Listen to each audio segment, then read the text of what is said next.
Good afternoon. My name is Michael Junk. I'm the Deputy Mayor of the City of Tulsa. We're going to give a couple brief comments about the storm last night, and then we'll take some questions afterwards. Joining me today is Terry Bald with the City Director of Streets and Stormwaters to discuss the city's response for downed trees and debris.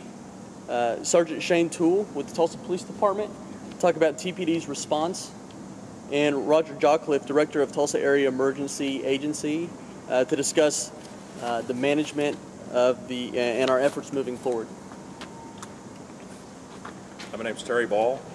Streets and Stormwater, what we're doing currently is we're cleaning up the corridor as far as opening all the lanes to get cars and go through from basically Harvard to Mingo, 41st to 51st, and basically trying to get it at least open to one lane for traffic. And then what we'll do after we do that is we'll come back and finish removing the trees from the curb to curb, so it'll open up all the lanes.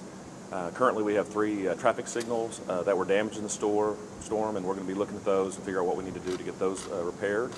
And also the green waste side, if homeowners want to take green waste, our site, we're going to extend the hours today and tomorrow until 8 o'clock. And normally it closes at 5, but we're going to keep it open until 8 o'clock if any homeowners would like to get the limbs and take them out to that site at 145th and Pine. So. How unusual is an event like this, especially in Tulsa proper? It just doesn't happen here. I believe that's correct. And Roger, quick, probably comments. Comments and then we take questions after. I'm Sergeant Shane Toole. I'm the Public Information Officer for the Tulsa Police Department. First of all, I want to say, as soon as this event happened, the Tulsa Police Department and all first responders immediately went into action to make sure that the safety and concern of all citizens was taken care of. The event happened slightly around 1:30 this morning, give or take. First responders were immediately within that area and all the surrounding areas to make sure that any dangers and any significant issues of damage could be taken care of and maintained. Now, I will tell you, the biggest concern that we have as law enforcement are 2 things. People that we commonly refer to as looky-loos, individuals that come and just want to look and find out what's going on within the area. We really discourage that. Right now, we're still identifying dangerous areas of power lines, gas leaks that are in the area, and other debris that can still cause severe injury to individuals. If you come in within that area, please expect to be turned away by an officer. We're not trying to be rude and we're not trying to be uncourteous. It's just for your safety and the safety of all the first responders that are needing to arrive in that area to conduct the business they need to do to get that area of Tulsa back up and running. If you do have the want to be a volunteer and you do have donations, we are currently not entertaining those because this is still a rapidly evolving situation. Even though the weather event has already passed, we're still trying to assess enough damage to make everyone feel safe and get this thing back up and running. So just, if you could, if there are any concerns of wanting to be a volunteer or wanting to make donations, contact the Red Cross. They have a number in which you can voice all the things that you want to either donate or the time that you want to volunteer. Additionally, I will tell you that right now, the one thing that we see spike during these times are fraudulent activity. You have damage to your home, you have damage to your property, you're going to have individuals that try to either come door to door and say, we represent your insurance company or we represent a company that can take care of your damage problem, and they will request money or some kind of a financial security. Do not do that. If you feel that you are possibly the victim of a fraud, contact the Tulsa Police Department or contact your insurance company. They will direct you to what to do from there. Do not fall for any scammers coming door to door. Lastly, I will tell you that the Tulsa Police Department is going to maintain a presence within the area until it's safe not to do so. We want to maintain a good presence for the safety and security of that area, that entire area. That's for the businesses as well as for any individuals that may come through. So thank you for your time.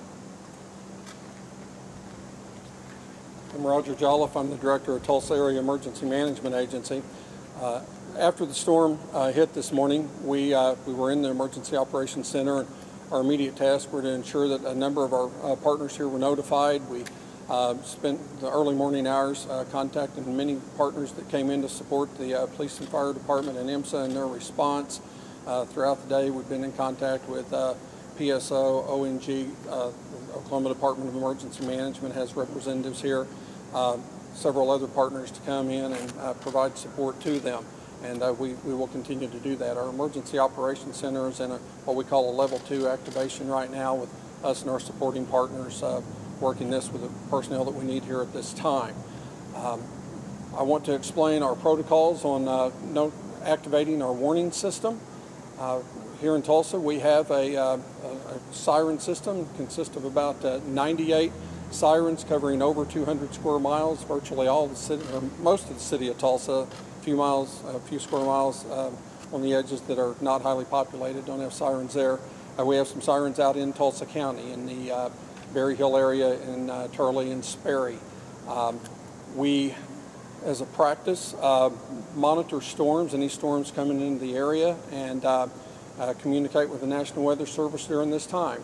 With this event, we monitored the storm as it began, goodness, I think about 7:30 p.m., started tracking it as it was up in the Ponca City area, and we're on the chat page with your meteorologist and the National Weather Service sharing information there. As this system developed during the night, we were in communication with the Weather Service, who told us they expected it would be a moderate storm coming into the area. It could possibly go severe during the night. They had more concerns as the evening went on about the flood potential this morning, something we were also watching. As the storm system came into the city, it barely hit severe limits, and which is about 58 mile-per-hour winds, and I think they said it would have 60-mile-an-hour winds. Kind of what we'd call a garden variety thunderstorm at that time. Didn't have any indicators that it was going to become a tornado. At 1:25 a.m., the National Weather Service issued a tornado warning, and at that time, as soon as I got this showed up on the chat page, and my phone went off with the app I have there, I was notified that the warning had been issued. Immediately called the National Weather Service to confirm. This is something we do for several reasons. Our warning system has the ability to sound north, south, east, west in the city. We can also sound quadrants. There's times that we will just sound north or south based on where the storm is.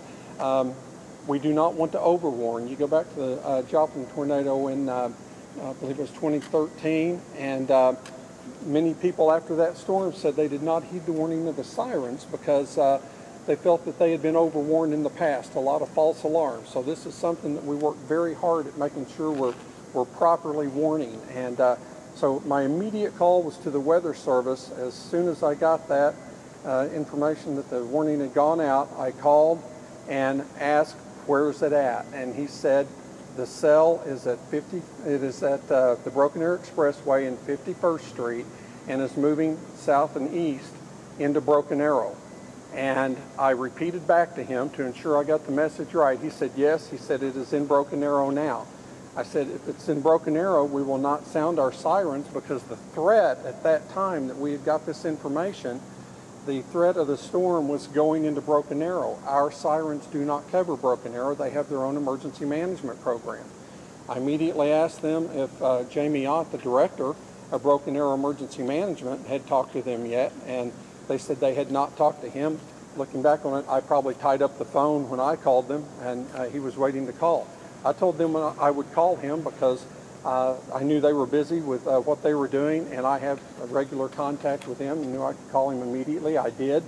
Gave him the information I had. He advised he was hitting his sirens, which was very appropriate, and he did. And so they sounded their sirens. We did not sound ours. Again, the way this works is radar has to run its cycle, so to speak, and deliver information, by computer to the Weather Service. The meteorologist has to do what they do and make a determination on whether or not they have a tornadic cell in a storm. And this storm was one that developed. The genesis of this storm took place at 41st and Yale, basically. Came up between radar scans and became a tornado, was doing its damage during this very short period of time. The Weather Service and other meteorologists have described this as an exceptionally fast-moving storm. So this event takes place, and by the time they warn us, the storm is on the east side of our boundary going into Broken Arrow. So to have warned, we would have been warning after the fact, which would have not been the right thing to do. So that's the process that took place there. Thank you. And at this time, we'll go ahead and take any questions that you have, or we can break off for one-on-one interviews. So David, did you have a question? Yeah. How unusual is an event like this, especially in Tulsa Metro proper? It just doesn't happen very much, right?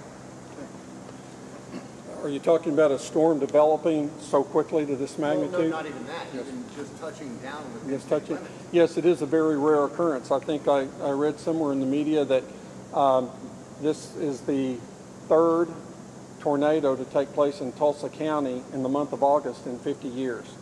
And I haven't been able to verify that, but I did read that today. That makes this a very rare event in August. It's also rare to have a storm spin up so fast. We are much more used to storms developing west of us and tracking them into the city. But all storms start somewhere, and this storm happened to start where it did with the timing that it did. Very unusual occurring event that, went very, very strong very quickly. Yes, it's an unusual event. Why not overwarn? Because then people feel that we are falsely warning. They quit paying attention. The boy that cried wolf syndrome. You warn people, and we get a tornado warning, but the cell doesn't touch down and cause damage. And in our eyes, we've completed our mission. If the warning's issued, we properly warn, we feel like we've done our job. But the public, we learned after Joplin and studies that were done there that were very informative. People felt that those were false warnings. In emergency managers and National Weather Service meteorologists' eyes, it was a successful warning because we got the word out. But the public, some members of the public felt that, oh, you warned us, but there was no tornado, so it was a false warning. So we have to be very diligent in our warning and make sure we're doing the right thing. It happening so quickly and spinning them so quickly and causing so much damage so quickly, that makes your guys' job that much more difficult. Makes it difficult, and again, our goal is to get this right every time. You want all the information you can have. You have to operate with what you've got and make that decision in that moment in time. Yes. Playing devil's advocate a little bit, would you rather be safe than sorry? We want to be safe and sorry, but you don't want to be so safe that you cause other people to lose confidence in the decisions you're making. So you have to be very discerning. And yes, you want to be safe, but again, if you continue to overwarn, people are not going to heed the warnings as we learned in Joplin. Okay? Do we have any update on the injuries? I don't have that information right now. I don't have that. So if someone else does. Currently, IMSA reported 13, and that's all we have at the moment. Is there any other questions? The National Weather Service surveys indicate that this was actually a tornado. Does that change response for any of you? It does not change what we're doing. Damage is damage, and we will be interested to see their final reports. But for us, we continue doing what we're doing. What about for the city? Does anything change for you guys if it's determined to be a tornado? For our standpoint, we just go and clean up damage, whether it's a tornado, wind burst, flood. We just evaluate the situation, see what we need to do to respond, and get the people and the equipment that we need to respond properly. It doesn't matter what type of weather it is.